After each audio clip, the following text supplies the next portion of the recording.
Peru is one of the countries most affected by the COVID-19 pandemic, with over 576,000 confirmed cases of coronavirus disease 2019 documented by 23 August 2020, and over 27,000 deaths attributed to the virus up to that date.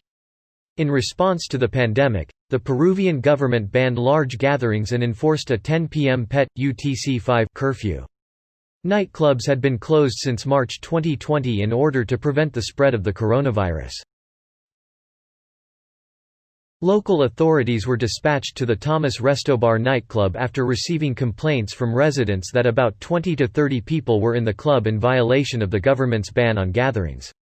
The crowd had instead amounted to over 120 people, with the authorities realizing this shortly after their raid began at about 9 p.m. PET.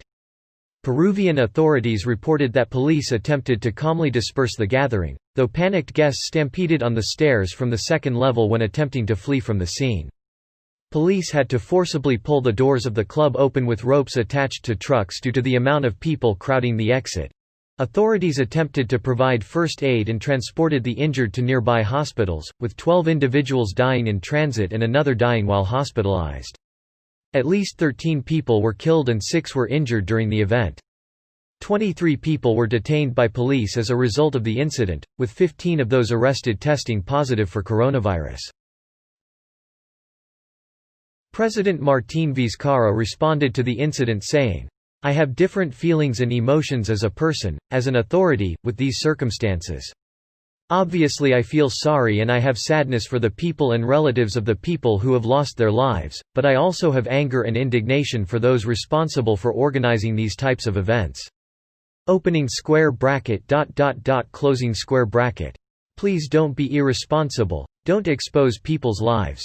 Those 13 lives could have been saved if we did not have this type of behavior involving the negligence of businessmen, who know that these types of events are prohibited." President Vizcarra also encouraged judicial authorities to punish those who had broken the law. The Peruvian Ministry of Interior released a statement following the event, stating, "The Ministry of the Interior profoundly regrets the deaths of 13 people as a consequence of the criminal irresponsibility of an unscrupulous business owner." Rosario Sicieta, Minister of Women and Vulnerable Populations, stated, "I ask for the maximum sanction for those responsible. We are talking about intentional homicide for profit. Partners and owners are the main responsible." A criminal attorney stated that the owners of the nightclub faced up to 35 years in prison if they are charged with homicide as a result of the incident. An attorney for the owners of the property said that they are not responsible for the incident and that they had leased the building to be operated as a restaurant, not as a nightclub.